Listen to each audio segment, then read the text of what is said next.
If he's not hurt. Welcome all. It's draft night again on Primetime Mock, the show where we bring you a different industry draft with special guests from all over the fantasy community every week. I'm the host of this draft party, Mark Shue. You can find me on Twitter at Primetime Mock, and go ahead and head on over to YouTube and subscribe to our channel. We've got a great show for you tonight. We've got our first redraft of our 2-month time, and for a mock draft only show, I feel like that's pretty good. We've only gotten to one redraft so far. Let's meet some of the great guests that we have here tonight. First up, he's the owner and creator of Fantasy in Frames. It's Jorge Edwards. Jorge, what's going on, man? Mark, thank you very much for having me on. It's great to be on with you and all the fellow analysts here today. Some familiar faces. Tera, Herms, great to meet you. Looking forward to mocking with you guys today and just chopping it up. And it's great to have you, Jorge. I'm gonna throw a little question for you. What is your go-to draft food? Ooh, I'm gonna go. Okay, so this is gonna be atypical. I'm gonna go. You know, like when they serve like buffalo wings or chicken wings, they always like put like some celery on the side. Yeah, I'm gonna go with the celery just because it doesn't have the sauce on it, so you don't get your fingers. You know, you got to put those stickers on the draft board. You know, you got to be make sure your fingers are clean. You like to run efficient on draft day. You're not eating pizza and wings, getting yourself sloppy and okay. So I take care of business first, then I party afterwards. I like that. He's locked in already. I love it. All right, next up from Big Guy Fantasy Sports, it's Bob Lung. Bob, how are you? What's going on? Thank you for having me, and it's great to be here with a bunch of some people I haven't met. Hopefully they're all coming to the Fantasy Football Expo and going to hang out with us, with Jorge and I. But it's excited to be here. Mark, while I'm talking, you should pick because you're already timed out. Not that that's important. Me. Not like we have a draft or anything going along. I'm just saying. I hate to be the commissioner and be the, I had it queued up and I forgot to put the I had it queued up and I forgot to put the auto draft on. I guess that's a problem for me. Bob, give me a few minutes on the expo. Why don't you tell me what you got going on there this year? So the weekend of August 14th and 15th, Canton, Ohio. If you've never been to the Pro Football Hall of Fame and you're into fantasy football, this is going to be your perfect weekend. You can come there for the weekend. Jorge and I will be there. Like I said, I know some of the DLF guys. I think Cal might be coming down to this too. But it's going to be a great time. We're going to have all kinds of things going on. Friday night drinking. Saturday, we're going to do the Kings Classic at the Pro Football Hall of Fame. SiriusXM will be there live broadcasting that. DraftNightOut.com. If you want to sign up for one of their drafts, they're going to do that at the Canton Brewing Company, which is about 3 blocks up from the hotel, on Saturday from noon to 4. Our good friend John Lobb is doing the first ever Kings Classic College Fantasy Football Draft at the Expo Hotel, the Doubletree, also on Saturday during the day. Then Saturday night, huge party, 200 people plus will be there. Guys, Brian and the guys from Fantasy Affair are in charge of this one. It's going to be crazy, so don't miss that. The Expo, of course, Sunday from 10 to 4. From 10 to 11, we're going to have basically the Mount Rushmore of fantasy football on stage. So Brad Evans, Mike Clay, Andy Behrens, Bob Harris, Michael Fabiano, I'm trying to think of them all. Mike Taglier from Fantasy Pros. All those guys are going to be on stage answering your questions, kind of doing a, just panel discussion. So that's going to kick off the expo that day. It's going to be a great time. You do not want to miss this.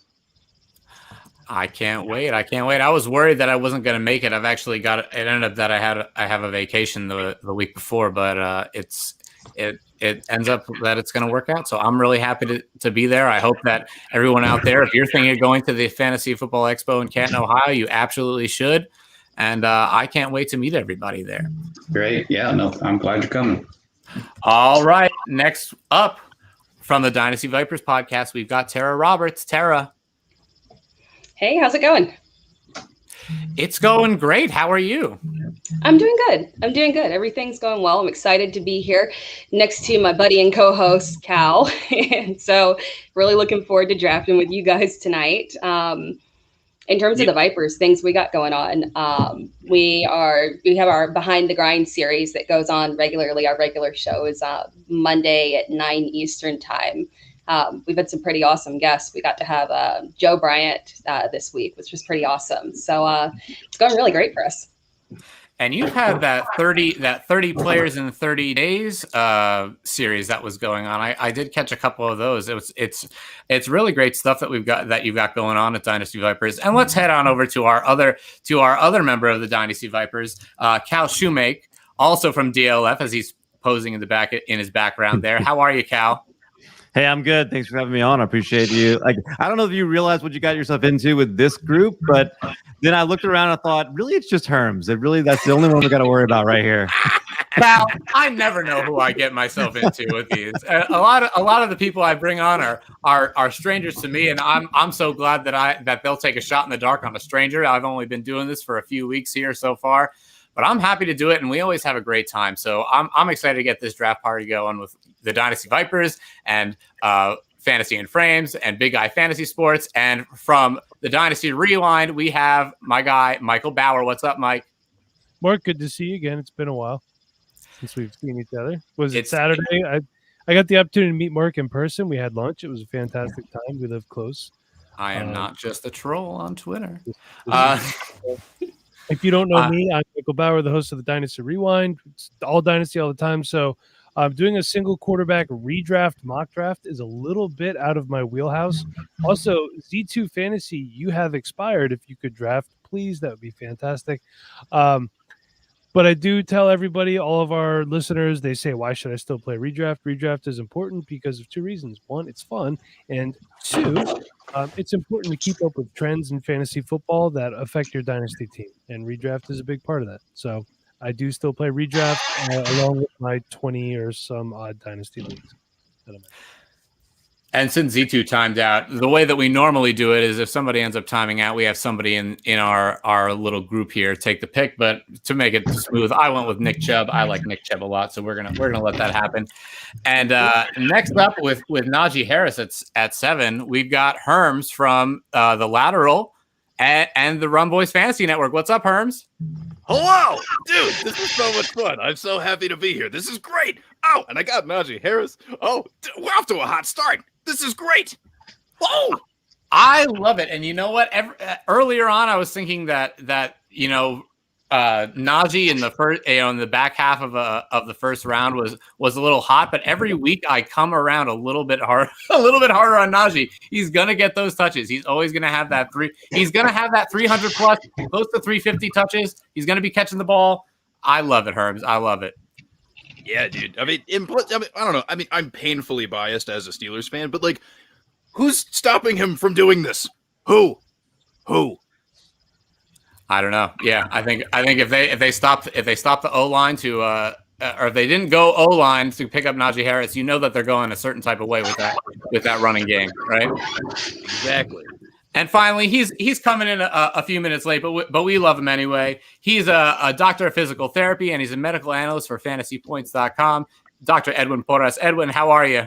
I'm trying to get my camera adjusted here. I got a new office-ish area space, and I can't get it figured out. But thanks for drafting Kamara for me. Whoever took Saquon at 2, I commend you. You are a saint. Who are you? I didn't even. That would be me. That would be me. That was a great idea. Saquon at 2. I know. I got into it a couple weeks ago. I know that you're an injury guy. I don't know if I got into it with Matthew Betts, but Matthew Betts was telling me that he was a little worried about Saquon and his injury coming into this year. But I am not afraid. He to me is that generational talent that everybody talks about and everybody labels every other running back about. I think that about Saquon and about nobody else really. So that's my guy. I'm happy to take him as my number 2, and I'm happy to let it ride on that injury for this year. And if you want to talk a little bit about Saquon real quick and his injury, I would love to hear it from you, Edwin. Yeah, so shameless plug. I wrote an article about Saquon over at FantasyPoints.com, and I tried to be as objective as possible. Basically, there's never been an example of a running back like Saquon, like you're saying, in the history of the NFL, other than Adrian Peterson. And even then, Adrian Peterson was 3 years older. He had 2 fewer months to rehab, and it was just a totally different situation. people worry about athleticism coming back from an ACL injury. I don't think that's going to be the case. I mean, I'm pretty certain that's not going to be the case for Saquon. If he misses time, it's going to be because of the knee, because of swelling, because of a hamstring strain due to the workload issues. But I don't think it's going to be something that's going to affect him the way that it'll impact somebody like Tariq Cohen. Sure. Yeah. All right, guys. So we and Edwin, before we move on, it's great to have you here. I know that it took you a minute to get here, but again, we're so happy to have you and thank you. Sorry, guys. No worries. Thank everybody for coming. I always love having these draft parties, whether I know you or not. So I'm happy to have everybody in here. And I want to go back to something I did with a question I asked Jorge a little earlier. Favorite draft foods. Can we get your favorite draft food? Let's go with Michael. Go ahead. What's your favorite food to have at a draft? You know, I don't know if I really have one. I don't get to do a lot of drafts in person, so that's hard to say. But I mean, I don't know, I like meeting up at a sports bar, just having a couple beers, some wings. Kind of generic, but it works. Sure. Yeah, That's great. Anybody else have any favorites out there? Captain Morgan. Hey, love it. There you go. That helps too. Now we're talking. Especially if you give it to your league mates. That's the way it works, right? That's the way it's supposed to work, but it usually works the other way. Yeah, that's not all. End. Coffee for me. I just need to stay awake. There you go. Oh yeah, there you go. I love that too. During a fantasy draft? This fantasy draft must be boring. Yeah, I like to kind of to try and show out a little and cook something up usually for my friends when we end up having a draft party. That's my favorite part. I'm never about eating it. I'm never about drinking or having a good time myself. I'm always focused on the draft and I'm focused on making sure everybody else is enjoying themselves. That's usually what I'm going for. You're a good host. You're a good host. I try. You know what? I'm not always the one drinking, but I'm picking up your cup and throwing it away for you. Don't worry about that. I got. I say my wife doesn't even do that for me. Oh man! All right, somebody's got to kick our injury doc. Yeah. All right. Well, somebody. You know what? He timed out. So let's have somebody. Let's have somebody take a. Oh, he's back. Hold on. Ed's back. You got your pick ready? You're muted. You're on mute. You're on mute, Ed. Grandpa Porras over here. Doc, you're on mute. I'm trying to. This has been an absolute disaster. Can't hear you, Doc. Okay, so I'm sitting here in the draft in sleeper, and it doesn't show like a time clock. Oh, are you kidding me? I did timeout. It wasn't refreshing. Yeah. I don't know what happened there. Tell me who you need, Edwin. Okay, well, we say Akers, Waller. Ooh, somebody said Waller. That's right. Oh man, Diggs. Okay. Oh man, you're really putting me on the spot. I didn't even know I was supposed to be drafting. Let's say. Okay, Hill's off the board. Tyreek Hill's off the board. Tebow is still there. Lest we forget. You know what? Give me Antonio Gibson. I'm gonna boomer robust right. RB this one. Jorge's feeling that one. I like that. I like it. I like that. it. I would have. My fantasy and team loyalty are in concurrence right there. I would have taken Gibson if you didn't there, Edwin. Oh no, it's Tera's turn. Dalvin Cook. I like that. There you go. I'm gonna shock you guys. Okay. There we go. I'm a believer. I'm a believer. Right? Well, I'm a Green Bay fan, but I'm also a believer that Rodgers is coming back this year, and I believe it. I know you can call me delusional, but I swear. And even if he doesn't, I do trust Devontae. I mean, it won't be as productive, but he's still a top 5 receiver for me, regardless. I mean, look what he did with Brett Hundley a few years ago. I mean, he was able to make that work. So whoever's back there, right? Jordan Love, probably. Yeah. Mm-hmm. Blake Bortles. we cannot overlook that possibility. I don't know. That's evil. I've been trying to hang out in this camp because I don't know if he's going to be back or not. I really don't. I don't know if Aaron Rodgers is actually going to play this season or not. I assume that he will. I don't assume he'll be with the Packers for more than 1 year. I think it's more likely that we'll have some sort of sweetheart deal where he gets a really nice bag from Green Bay, And then they sort of part ways at the end of the year. So if that's the case, I do love Devontae Adams there, and people are really sleeping on him. He's still that guy. I really think that he can have a great year, regardless. So I like it there, Tera. And you're back up. And while we let Tera pick, I just want to go over. We are doing a redraft league. I like to talk about strategy for all the different drafts that we do here on the show, and everyone can sort of chime in with me. The way that I always set up my draft board when I'm doing a redraft, or if it's a dynasty, is I like to create my first. I like to create a top 60. I like to come up with tiers of each player. I don't really like to think, okay, this guy's number 1 and 2 and 3. I don't like to rank that way. I really like to have all my players just in a tier, guys that I think will be within the top 4. Then I have another tier of who would probably make the top 16, which is like the top third of a wide receiver 2 if you're ranking wide receivers, and then who would be in the top 24. And that's kind of how I do my rankings. I make a top 60 out of all those rankings, and then I just sort of decide to hedge my bets. Who do I think is a better bet to really make that production happen for me where I've evaluated them? And once I've got that top 60, after that, I just start going with guys that I think will give me upside and go from there. We don't really have the back end of that draft, the back end of the draft this year this week to talk about it. We will have that in a couple weeks. We'll have our flex and our sleeper show where we'll be drafting only sleepers and flexes. That'll be fun too. But does anybody else have any real strategies they go for in these first early rounds that they like to that they really like? They like to execute, or maybe if you're a person who likes to draft zero RB in certain situations where you are in the draft, or if you decided to go running back heavy, do you have any strategies that are sort of tried and true for you? Does anybody want to go ahead and take that one? Take one of the top 3 tight ends. Okay, that's what I like to do, because honestly, like, man, like the best redraft teams I've ever had, I usually either had like George Kittle, Travis Kelce, and at least over the last couple of years, Darren Waller. Like, that's just, I don't know, man. Like, I'm not trying to play that roulette game, okay? Like, I'm not trying, like, it's too ballsy. I don't like it. I have to think too much to figure it out. I don't like thinking. So it's better to just, like, I don't know, like, minimize risk wherever you can, Like, plus, like, the relative positional value, like, bro. I mean, that's just me, though. I hear you. I kind of take it in a little bit more simple route. I just like drafting good players that score a lot of points and have a track record. That's the best way. I hear that. Yeah, I hear that's an important thing. I don't get it. I don't understand how everybody's tried that before. Yeah, you may want to try that this year. You never know.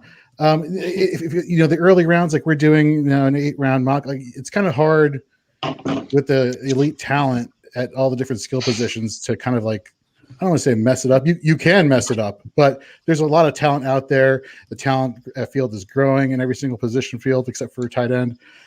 So therefore, I feel like pick the top guys that you like. This is your fantasy team. This is who you're cheering on the entire season. So go get your guys that are elite that you're fans of. And then after that, kind of play to the scoring settings that your league is playing by. If it's half PPR, go after those dual threat guys, the running backs who can catch passes. Go after the high target volume wide receivers and tight ends, and just play along those lines. Yeah, I love that. Being flexible, I think, is probably the most important, and that's a lot of the reason why I don't like to rank. I like to think in tiers because it has a lot to do with who's actually. It's not always about who's the best, who's always the best player as much as it is what position has dried up already, and I need to compensate somewhere else, or where is all the value at this current point. I like what Herms says about having an early round tight end, that guy who may be in your second, third round. But I've also you can also get burned by the years where Jimmy Graham makes it into the first round, or the years that Gronk make it into the first round. Those things do happen. So it's all about finding that value, because I think every single strategy, it is kind of, they're all situational. They're all situational, and really just having a good value of what each player is, and then saying like, okay, now the value is dried up in these positions. I've got to go here. So you always feel like you have that guy. You're getting that guy, and who's at the top of their tier. And I think a lot of that comes with reading the room too. You know what I mean? Like you got to figure because like I don't know, like I noticed that before I ended up taking Chris Carson with my last pick, it's like, oh geez, I kind of there's a lot of running backs coming off the board. Okay, you got to.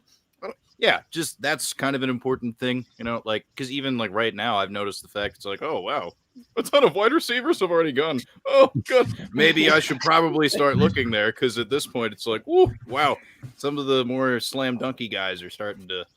Actually, now they're pretty much all gone. So all right, great.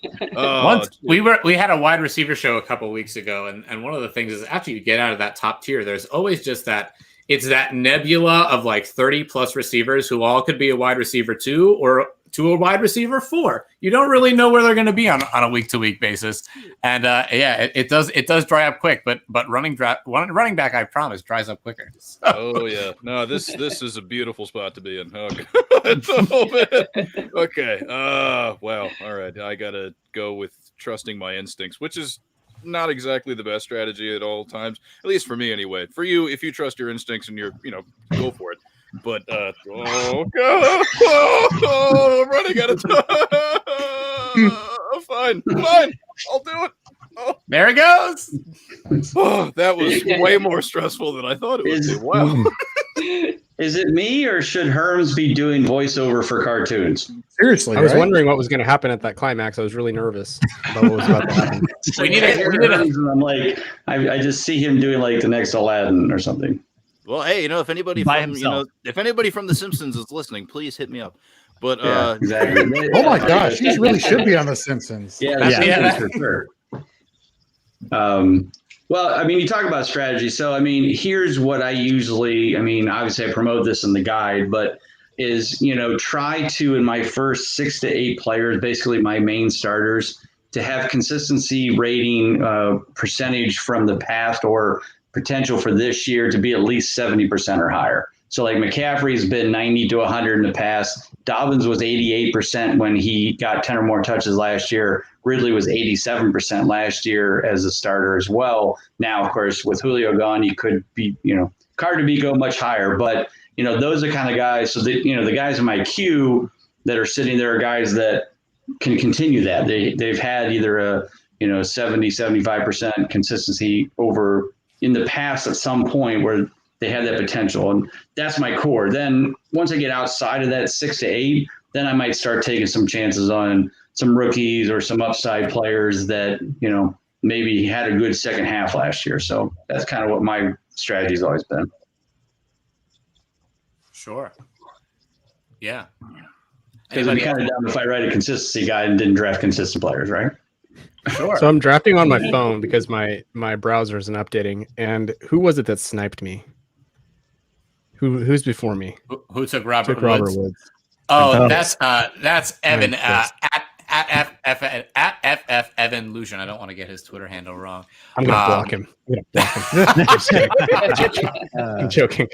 No, yeah, I was gonna go Woods there. Let me ask a question to the group at large, and I don't mean this in like a condescending way or like, oh my gosh, you let it happen. Like, I'm genuinely curious.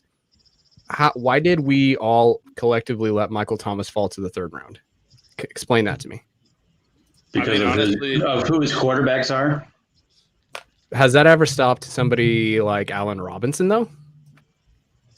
No, you're right. And I think somebody put out, I think there's been research put out that with and without Drew Brees, Allen Robinson in PPR leagues is still averaging 18 fantasy points a game. So yeah, I totally get what you're saying right there. But it's hype season. Everyone wants their the most popular, the recency bias, the most popular names. People forget about. Yeah, I think it's interesting. He was the first receiver off the board last year, and then he played for a season essentially, and then now he's just toast. Apparently, I don't know if I can get Michael Thomas. So when Thomas came back last year, in the 7 games he played, his consistency was 3 of 7. It was under 50%. So that's with, some Drew Brees, but some Taysom Hill. And I just don't know if, again, and they lose Emmanuel Sanders. So now Traquan Smith is the guy that has to put fear in the other cornerbacks so them not to double team him. I just feel like he's going to get just blanketed and they're going to be like, okay, let Traquan Smith and, Adam Trotman beat us. And that's where I think it's going to be a problem. What That's say my you, thought. Calvin? You're forgetting that he can't be guarded according to his Twitter handle, so you can't guard Mike. That's a good point. So, Doc, I'm curious to hear what you have to say about his foot injury, because kind of in reference to what Bob is saying there. I mean, like, I think the reason why he's slipping right now is because the last thing we saw of him was not the Michael Thomas that we saw that led to him being the number one pick for wide receivers last year. Exactly. And that injury specifically, like when you talk about his consistency, last year he was playing on a torn deltoid ligament. The deltoid ligament's one of the thickest, broadest ligaments you have in your body, and he was playing basically without one, along with what was considered a high ankle sprain. So, he still, I think he scored a touchdown in the playoffs. Like, he was still playing on that bum ankle. The rehab for that and the surgery that he had, the outcomes are really good. It's a small sample size. It's like a 16 NFL player sample size, but it still shows pretty good outcomes. And considering that he's still top tier athleticism, top tier talent, and the number one target, I don't really care, honestly, who his quarterback is. And last year was a throwaway year, if you want to look at his stats, for me personally, because I don't think athletically and medically he's gonna have any issues this year. I want to just say one more thing about Michael Thomas. And I get that people are afraid of Taysom Hill. I don't think they need to be afraid of Taysom Hill, but they are. The 2 games he put up the most PPR points last season were both with Taysom Hill. And then the fourth best option he had, or fourth best game he had last year, was also with Taysom Hill. So 3 of his 4 best games were with Taysom, and he only played 4 games with him. So that's, if you're a Michael Thomas owner, you want, I'm sorry, I don't mean to say the owner. If you're a Michael Thomas manager, like, you need to, like, it's better for you if Taysom Hill is the starter. And when people freak out this season, like if Taysom is named the starter, which I think he will, when people freak out about that and try to sell Michael Thomas, you need to buy him. And that's one thing that I think is really important to touch on is ambiguity is scary for the average drafter. And it's something that we can often capitalize on, because a guy like Michael Thomas really shouldn't have fallen there. I am probably a big reason why he fell that far, because I took 2 running backs on the turn. But you know, at the time, my thought process was I wanted to get my second running back, and then when it came back around, I said, you know what? There are still a lot of wide receivers out there. There are only a couple running backs that I still really trust that at that top tier. So I took DeAndre Swift. I might be paying for it later if this were a draft that we were playing out. But I do know in that round, you know, 4 through 7, you know, there is still a lot of value at receiver to be had. So I took the risk there. But absolutely, those kind of things, you know, you might have a guy who has that strategy, or a person like me who has that strategy. You might have another person who's worried about Michael Thomas's value with either Jameis or Taysom, depending how it is, or just having the ambiguity of no real starting quarterback. And you should really, because we don't know what will happen. We don't know what offenses are going to be good or bad. We can also ultimately we can theorize, and we know, and we know all this research that we've done on these players, but we don't always know what's actually going to happen. And the same, it's a pretty safe bet that Michael Thomas is going to be a good player next year, even though we don't necessarily know what their offense is going to look like next year. So yeah, we should always be capitalizing on that value. I'd like to ask Tera her thoughts on David Montgomery. Are you just really sold on him, you know, his second half resurgence last year, or is it just a matter of just who's on the board and it's like, I'll just take the best one I think is available at that point? I really like him. I think that he finally actually got to showcase that he is capable of handling every aspect of the position. He's more than capable of being a 3-down back. He can catch excellent out of the backfield. He's very well-rounded. He's not a Kamara type, but he's someone that can be reliable and dependable. And when I had him, I was lucky enough to have him in redraft last year, which was awesome because of the injury. And because of the injury, and when I drafted, I think I got him like in the 6th round, early 6th round or something like that. And he was literally just like the, you know, greatest thing for my team last year. But he's a very reliable player in a way that most people don't think. He's got a very dependable floor and good upside. So I really like him as a RB2. Yeah, a lot of people draw attention to the fact that the Bears had an easy schedule down the stretch, but this guy normally you think good players are supposed to really like dominate against weak competition, and he really dominated against weak competition. So he did what he had to do. I totally agree with you. I think David Montgomery is totally undervalued. What say the doctors about Tariq Cohen, though? Because I know that that's an argument that pops up a lot, but like he is coming off a pretty significant injury. Obviously, that's not my field to speculate on. So, like, how's he doing? So it's a good question. I think that he's going to be fine enough to eat volume the same way that he has. I don't think that it's somebody that you're going to necessarily capitalize on from an upside perspective. All the same reasons that I think Saquon can succeed in 2021 are the same reasons that I can't see any upside in Tariq Cohen. We know draft capital, athleticism, and basically what amounts to front office support is what helps running backs and players in general come back from an ACL injury successfully.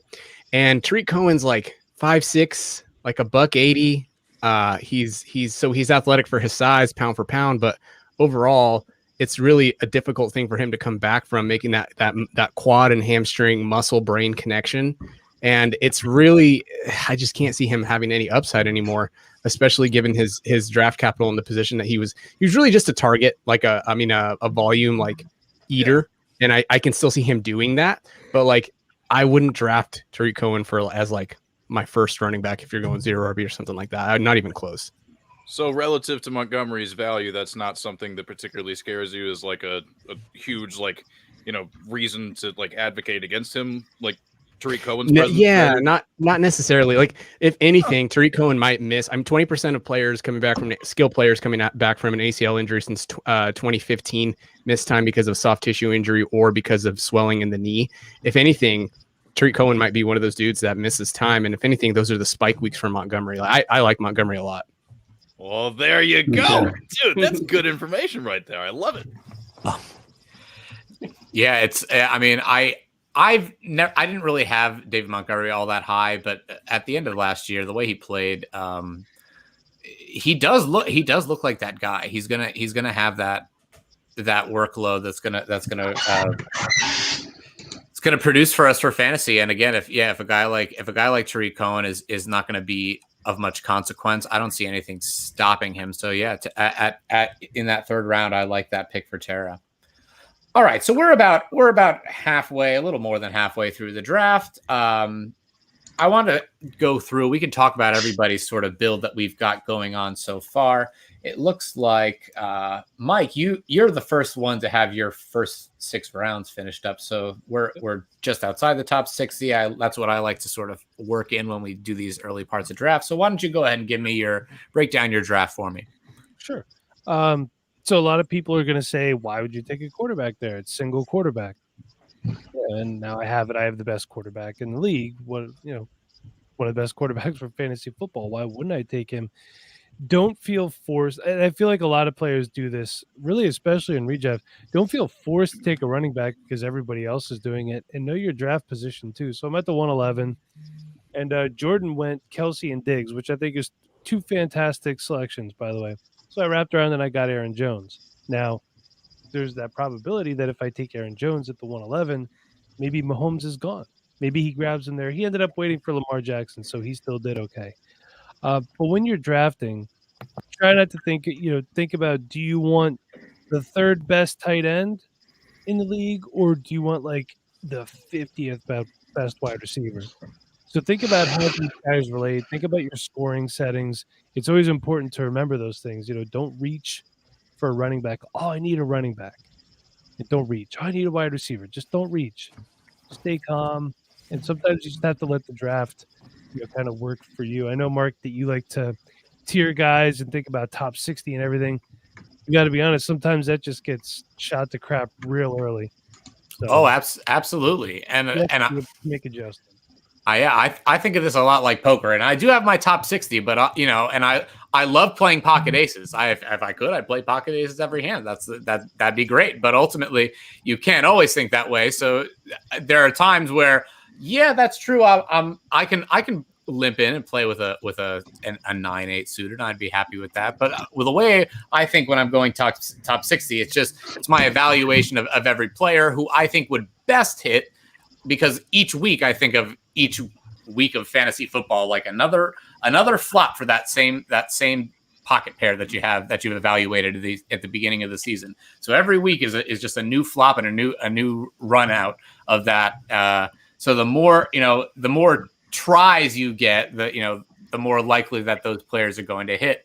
So you're right. It could absolutely go to crap, and you could lose with the best players. And I took Saquon first overall last year, and that didn't work out for me. But you know what? I'm right back here taking him at 2 again this year, because I believe in the talent, I believe in the player.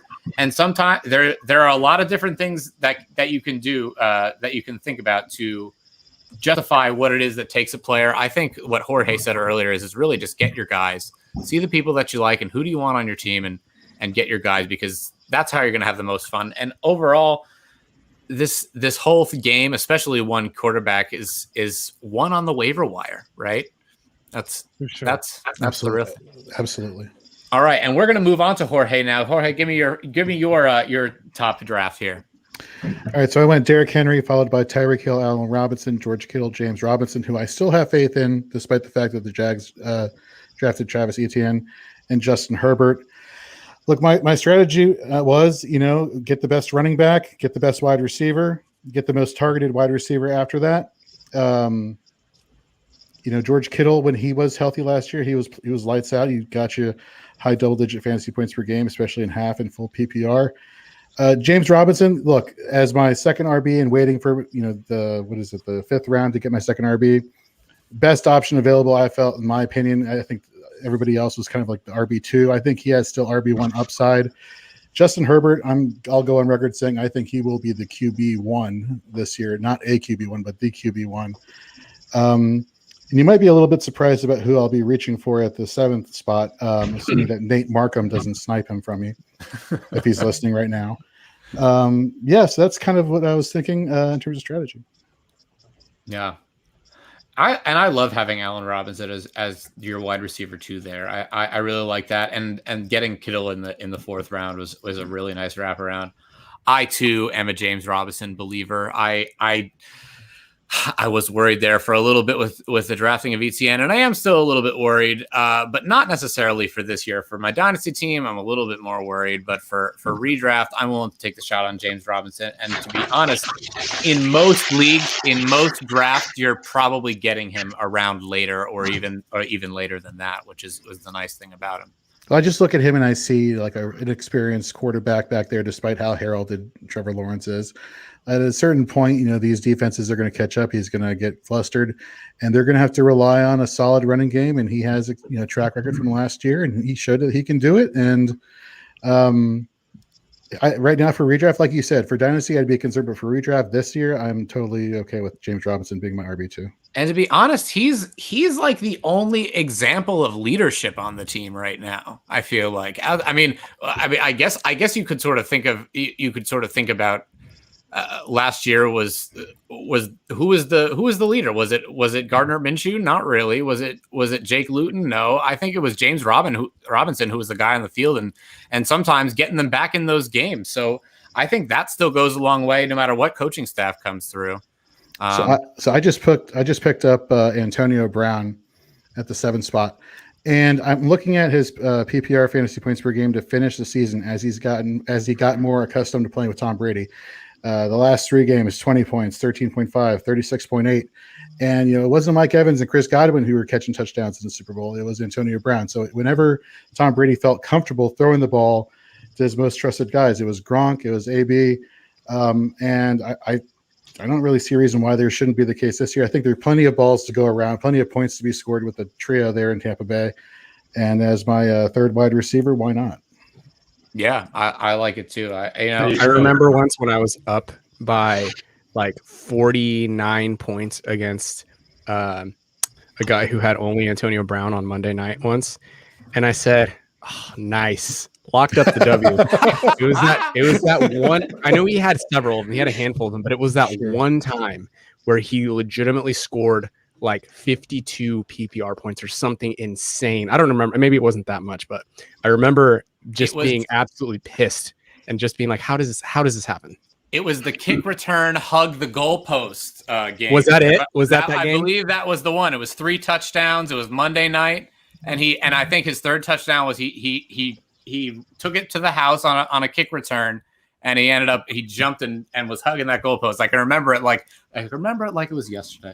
But Herms, you might remember that a little better than the rest of us, a Steelers fan out there. Oh yes, many good Steelers stories from the past. Not so much the last couple of years, and certainly not this coming year. But the heyday was nice. The heyday was definitely nice. Shout out the heyday of the Pittsburgh Steelers. Woo! The only other the worst beat I had than that was when I was up by, I think, 6 last year. And it was when the Cardinals played the Cowboys. I think it was Monday night as well. And Kenyon Drake had that garbage time, like 60-yard run or whatever it was, and I lost on that. That's the only other beat that's as bad as that. That's like a whole other show, just like the worst beats. Just like we need somebody to just have a couch that just like a couch to sit on that you can talk about your worst beats and just. Sorry, I'm just venting now. I'll shut up. No, I love it. I want to. It's a new show idea I have. Now, on Fridays, we're just going to talk about your worst beats, and you can just scream at me the whole time. I'd love it. Let's move. Actually, before we move on, because Herms is down in the dumps about the Steelers. Edwin, do you want to tell us a little bit about Ben Roethlisberger's shoulder and see if there's any hope for Herms this year? Well, it was his elbow. His elbow. Yeah, no, it's okay. He had ice on his shoulder and his elbow and his knee and his neck on that one, whatever that was, that one picture that went viral. Yeah. What is that? What is that? That's like your dad before a rec league game. Anyway, so it's like me after a rec league game. Yeah, there you go. That's me too. No joke. So the thing about his elbow is that he came back really quickly. There's some controversy whether it was an actual Tommy John or whether it was what's called a primary repair. Primary repair is when they suture the ligament itself and they don't necessarily take a tendon from elsewhere in the body and replace it. The difference is that the Tommy John's tried and true. It's probably the best orthopedic surgery that we have available to us in sports medicine. And the primary repair is a little less known. It's not as great. So anyway, moral of the story here, he is a year removed from that. So obviously his mobility and his strength is going to be a lot better than it was last year. But at the end of the day, he's a 40-year-old quarterback. He's got ice on every body part that he has. His upside is just so – he just doesn't move. And that's like a really big deal for me. Like he can't move. Like he got tackled in the pocket last year and hurt his MCL. Yep. He's just not a dude that I see that has much upside. And like it's kind of, and I don't hope this sounds condescending, but like it's painful to watch a dude who was as good as Ben Roethlisberger in the twilight of his career because he's just not that dude anymore. He's just not. And that's ultimately, it's more so than the injury that has me fading Ben Roethlisberger. It is extremely painful. It is something that I hate watching on a weekly basis. I was really hoping that they would address the future of the position a lot sooner than they did. Because where's boy, Duck, did that man? They got Dwayne Haskins. They're fine. Yeah, of course that'll work out well. And I remember I had this conversation with the homie John June when I was part of like the division breakdown series that he was doing talking about the Steelers, and like he brought it to the table, and we had never previously discussed this before, but he was like, it still bothers me that they didn't go for Jalen Hurts in like the second round or whatever, like in that year. And I was just like, I know, it bothers me too. Like, and then Calvin took Jalen Hurts from me in this draft, and that's why I was melting down earlier, because like, that was definitely what I was gonna do. And it's just like, but I'm sure he knew that. So, yes. Man. You did. I did, of course. You said you were going to snipe me. That's right. You did.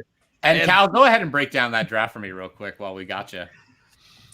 So I basically, you could probably tell I'm still a little bit in dynasty mode here, but Jonathan Taylor for me, like whether it's redraft, whether it's dynasty, whatever, like I think running behind that offensive line, I think he's going to have a great year. So I love picking him up. And then I kind of feel like I stole Kareem Hunt as my RB2 in the 5th round. Like the Browns probably have the best offensive line in the NFL, and he's going to get enough work where, there's not a lot of options in the passing game. I know it's only half PPR, but he's going to get targeted a good bit.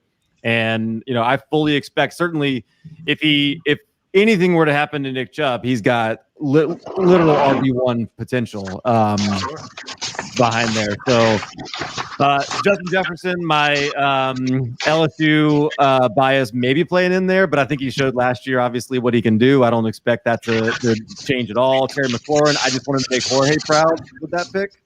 So I hope you're proud of me, Jorge. Thank you. Absolutely. And then, I mean, Cooper, Chase, obviously you can see that. I will say one note, if you pay attention to what's going on around you in the draft.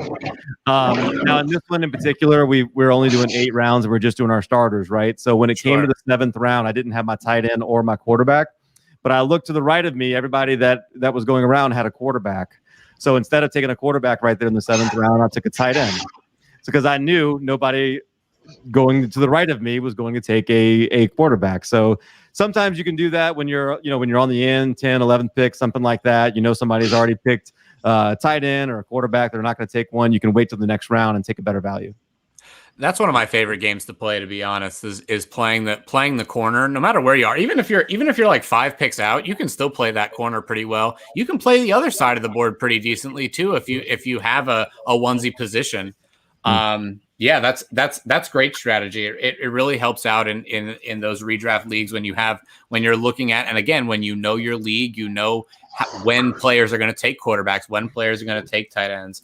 As I get closer to the turns, as I'm closer where I am sort of at 2, or if I were at 1 or 12 or something like that, it does get harder for me to take quarterbacks in reach like that. I'm not really sure why, but it always ends up happening that I'll reach on a quarterback or a tight end early if I'm sort of in the middle, somewhere between like 4 to 8 in my draft. If I'm on the ends, I end up really sticking with running back, receiver in the first half. But yeah, it's always a great idea to just scout what's going on around you, scout what's going on in the draft room around you. If you know your players, even better.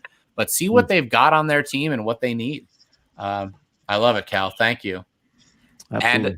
And Herms, give me your draft. We know you love Najee. We know we're happy about Najee, and you got your second round tight end. Yes, I did. And then after that, I feel like I did a really good job, and I'm going to talk about it because you asked me to. So here's the thing. The first 4 picks, redraft, those are the most important picks, because those are like, assume that we're making a nice little square house. You know what I mean? Those 4 walls, that's the structure of the whole thing. You know what I mean? Whatever levels you put on top of it, if you want to make the roof look all fancy, good for you, go for it. But those structural 4 walls need to be very solid. That foundation needs to be there. I like to go with volume and safety in that regard. So, I say that after, taking Najee Harris, and everybody's always like, oh, what about the offensive line? It's not that bad, okay? Seriously, it's not great, but it's not nearly as bad as people think it is, in my opinion. Then, Darren Waller, I talked about this on my podcast however long ago. I was looking at it, and the sample size is kind of, small for his career being, what it is. But it, on a per game basis, he paces what Kelsey produces, and you can get him a little later and whatnot. So hell yeah. And then similar with Chris Carson, I mean, he gets banged up periodically here and there, but I'm not really threatened by, anybody else in the Seattle backfield. And they run the ball a lot. And then, so those first 3 picks, I was like, let's do it. I feel really good about that. And then Chris Godwin coming back around, yo, it really and it also ties into my, choice of taking Tom Brady because, it's already been brought up plenty of times, being a Steelers fan, I'm familiar with Bruce Arians. I'm familiar with how that offense works. And the second year in the system is typically when things really pop off. And oh my gosh, that passing attack in Tampa, when things really got going and especially when Antonio Brown was put into the mix, man, things were popping, my G. So I could definitely see it going super well this coming year, 5K in the, passing yards department, easy. So it's I got myself a nice, relatively affordable stack. And then Ronald Jones, I don't know if you've heard, but, there's a video going around of me ranting about Ronald Jones. Do not besmirch the name of Rojo. I'm not going to get any more into that. And then Javonte Williams, I feel Melvin Gordon's, the writing's on the wall, dude. The changing of the guard is going to happen by week 6 at the earliest or something. I'm cool with it. But the big thing though, that I want to highlight is the fact that, despite the fact that I've been saying the entire time, it's just I don't know, Chase Claypool's kind of, the risky one, the Pittsburgh offense. I don't know. I learned new information and I have changed my mind. Looking at, the offense that Matt Canada likes to run, new offensive coordinator, Like, they do a whole bunch of like weird, crazy, deceptive, whatnot stuff. And like, there's a lot of opportunities for end arounds and all this stuff and blah, blah, blah. The new system will take time to develop, in my opinion. But like, we even heard it from like the front office being like, hey, we're going to, get him the toys that he wants to play with and see how this rolls. And like, I don't know. I feel like what they're going to end up doing is going to be more conducive to a player like Chase Claypool. So I've been saying it the whole time, being like, Deontay Johnson, easily the Steelers wide receiver you want. I'm starting to change my mind. I really am. So there it is. That's my team. Woo. And you know what? There's something to be said that last year, Claypool was in a lot of ways, he did work as like almost like a tight end for that system. Oh yeah, he was really that goal line guy that he's and if we're going to talk about Ben's elbow, nothing better than some short passes to a guy who can make it happen in the from the 5-yard line in, like Chase Claypool. So yeah, I like that. I like that a lot. I was hoping that I could maybe get him on the way back, but I'm actually I'm happy that I was able to take Ayuk where I could. I love that pick. I love that pick so much. And I'll get back and I'll talk to him and talk about him in a minute here. But Edwin, do you want to go ahead with your draft now? Well, my last patient ran late, so I was late, and so I auto drafted Alvin Kamara, which is fine. Which is fine. That's totally fine. I would have taken Kamara or Zeke at that point, especially since Saquon was off the board. I had planned on taking Barkley just to make a point and draw the line in sand and say, I'm taking Barkley at 4. But that didn't happen because somebody did it for me, and I appreciate that. So then I was panicking for my second pick. And my second pick, I probably should have gone. I was looking at the board, somebody who went after Ridley. I definitely would have went Ridley. My draft would have looked much different, but I panicked. I thought of Antonio Gibson. I was like, let's go Antonio Gibson, and then I'll hammer a wide receiver. But I probably would have gone Ridley. And then after that, if Michael Thomas would have fallen, I would have taken Michael Thomas and then just continued to stack wide receivers that way. I would have taken just one running back and maybe at some point dumpster dove for a running back. But, I'll take Adam Thielen. He's okay. He'll probably be okay this year. I can't see him being a top, 12 guy again. He's just getting up there in age, but maybe he can be. I don't know. Deontay Johnson, you guys touched on him a little bit already. Courtland Sutton also coming off an ACL. Wide receivers do great coming off an ACL. Courtland Sutton is a really talented receiver. Don't know what the wide receiver situation is there. But I'd say, as my, at this point, wide receiver 3 or 4, I think that's doing great. If Deebo Samuel is going to stay healthy, it's going to be this year. And I think it's going to happen. I think he's going to be that dude. I guess it really just depends on how those targets shake out and who's going to be playing quarterback. But I think that offense is going to be really fun to watch. I think that's going to be one of the I don't want to say the first, but I definitely see that entire offense going in towards like the positionless football, like offensive scheme, which is going to be super cool to watch. It might not be fun for fantasy, but we'll see. Then I talked to Graham Barfield last night about tight ends. He convinced me that Evan Ingram sucks, and so I have to let that go. I thought Evan Ingram was good, and so I went with Jonnu Smith since he thinks that Jonnu Smith could actually lead New England in receiving. That's the summary. I also think Evan Ingram sucks. So I give apparently this is well known, and I've just that is my head Pro Bowler the Giants Evan fan. Ingram to you, okay? Pro Bowler. It's true. As a Giants fan, I'm a little bitter though. I wish he'd stay healthy. I wish that he would produce for a while when he could, but he just couldn't stay healthy. And I was shell-shocked. I was pushing propaganda talking about the list rank and how that had a lot to do with his performance, and I still think it did. And then somebody was like, "Well, what if I just think he sucks?" And I had no rebuttal. I was like, "Oh, I guess I should reevaluate what I'm doing here." And so that was a good point. I also think that he's between the list rank and the hands. Is that a thing? I mean, these teams have a problem. No studies based on that, but I would assume probably not. Yeah, as far as Ingram is concerned, I just feel like the Giants never really used him the right way. They still, even though they drafted him we knew he was the pass catching tight end and he was going to be that, one of those guys that sort of changed the position, and they still sort of took him and used him. I mean, they did have him running routes, but they still used him like an inline blocker. And like anytime you put him on the field to do that is just like it's like taking his career and like hitting it over the head with a hammer and seeing what happens. Like it's just like he needs to be that guy who's in space. He should have been used more like a wide receiver. And now I think he might be able to get it back, but I'm not really sure. And I don't know if any team is going to take the chance on him at least not, at high capital. Let's keep going so we're not running too far over. Tera, go ahead and give me your draft. Yeah, so to start off with, when we went in and claimed our spots, I completely forgot this wasn't Superflex. So typically, like in a 1 QB, I like to be in the back end. In my mind, when I picked this, I was like, okay, cool, Kyler Murray. And then I remembered that it was 1 QB. But I'm happy with the draft. I would have taken Saquon. I thought that maybe he would be there for me. So I would have definitely taken him. But Dalvin Cook is just a really great option in redraft. I think he's past the whole injury bug. He's a very reliable, dependable person overall for the season. So I really like him as an RB1. Following it up with Devontae Adams. Again, we talked about that. I'm confident that Rodgers is coming back this year. Because this is redraft, I'm confident. If it was a dynasty startup, I would be a little more skeptical, just because even if Rodgers does come back next year, the guarantee beyond that is very slim. And this year coming up is Devontae's last contract year, so those are kind of tied together. But for redraft, I think he's still definitely a top 3 pick, so I had to go with him there.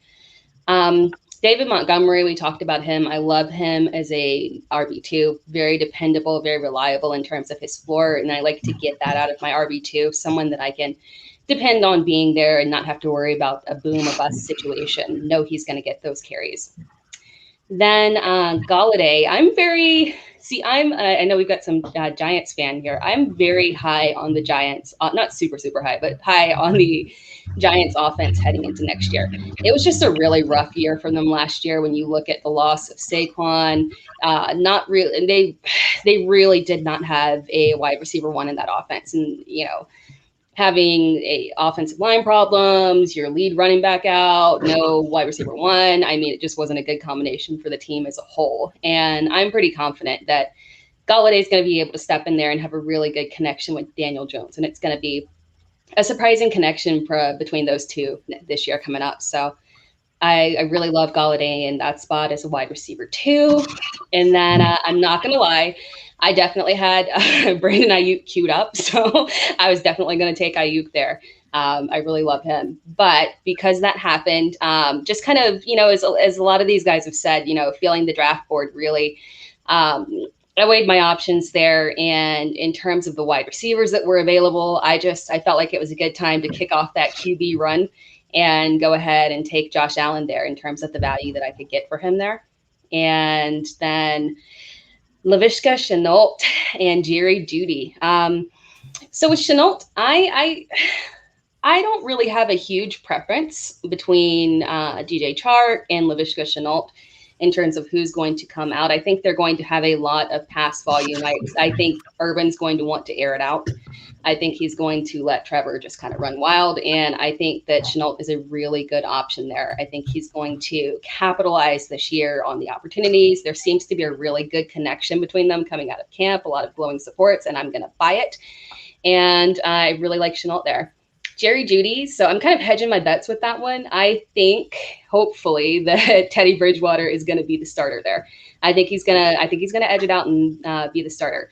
And if that happens, I think that bodes very well for Jeudy. And I'm going to go with that upside. I'm going to say that he's going to have a good year, and that was just a really good pick there for me.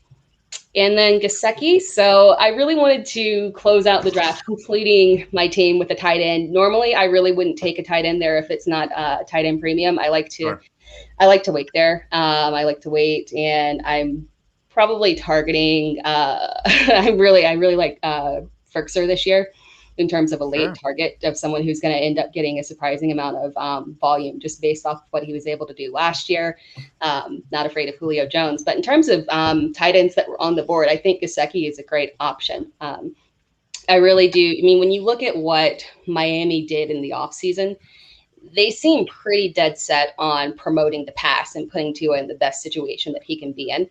And I really think that they're just going to really invest heavily in the pass and push a lot more than people expect. And I think Gesicki will be one of those guys that's a good recipient. Yeah, I like that. I'm usually a late round. I mean, you can see on my draft that I'm usually a later round tight end drafter, unless I can get a guy like Kelsey or Waller. I'll shoot for Kittle. I'll shoot for Hawkinson. I'll even shoot for Pitts in a redraft.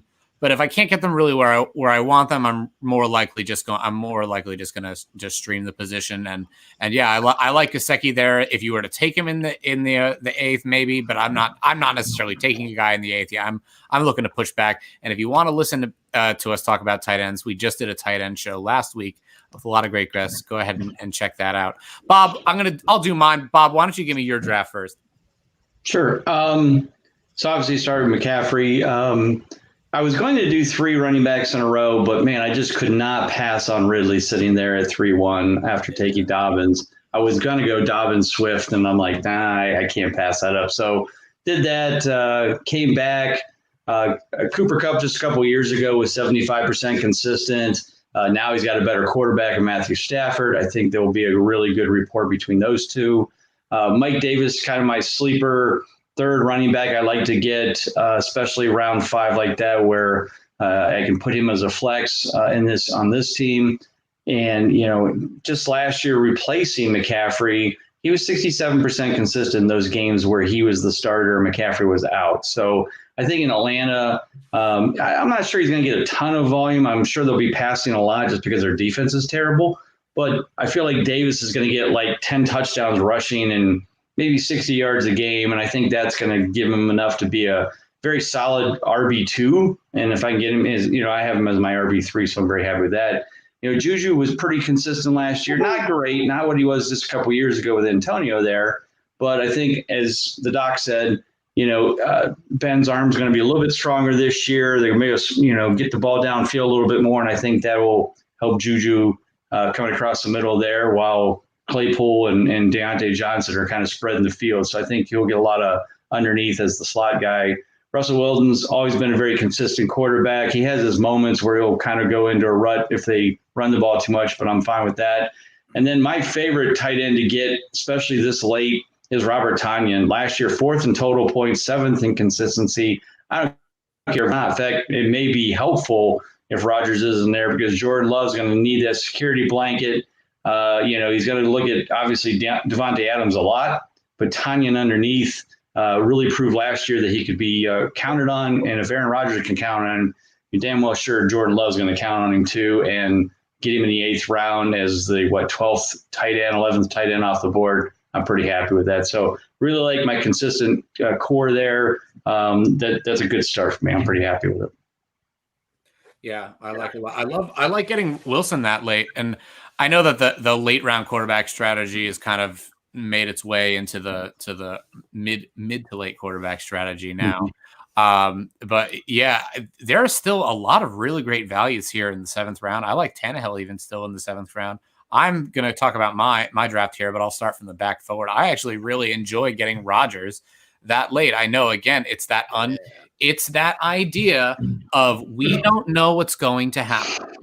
And I understand that it's July 1 right now. We don't know a lot, but you know what? If you were to draft right now, an 8th round pick for Aaron Rodgers, you can overcome that no matter what, even if he doesn't play.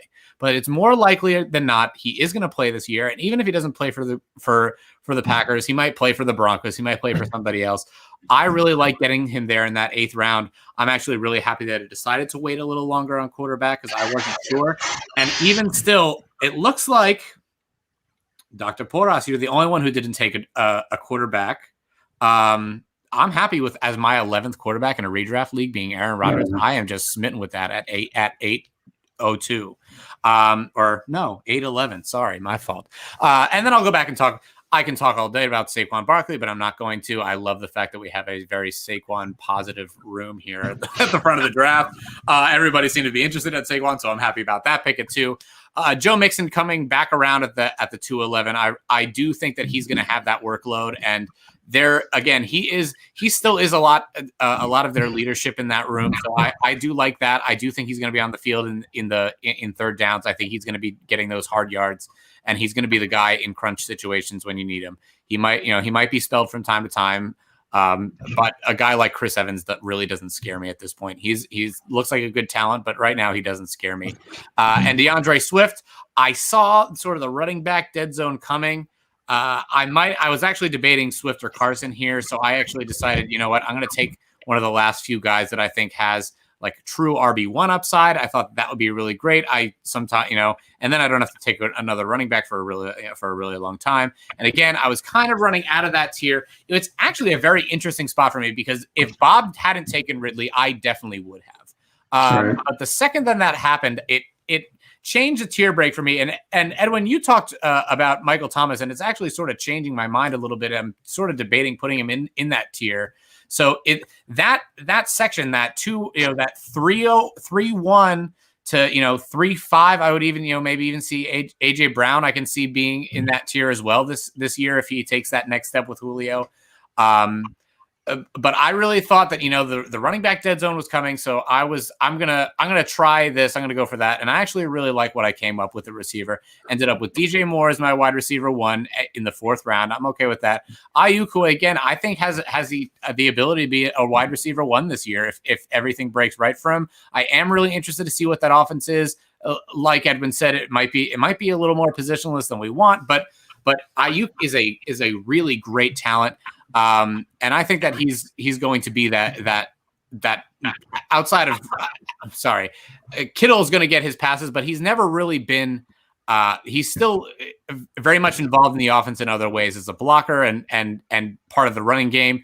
So I think that they do need a number 1 receiver, and Debo's a good guy, but I really like Ayuk. I thought his talent really showed out last year.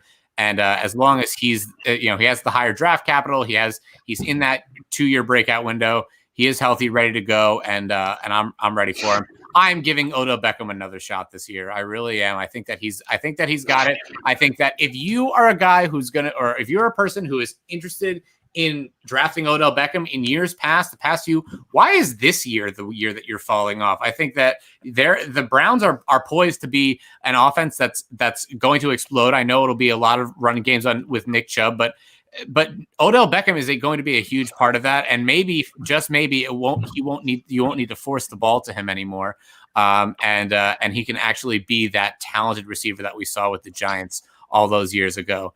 I ended up with Devontae Smith after that as my 4th wide receiver and my flex. I thought that would be a nice amount of upside, and he could really pop off for me as the number 1 for the Eagles. Hopefully that works out.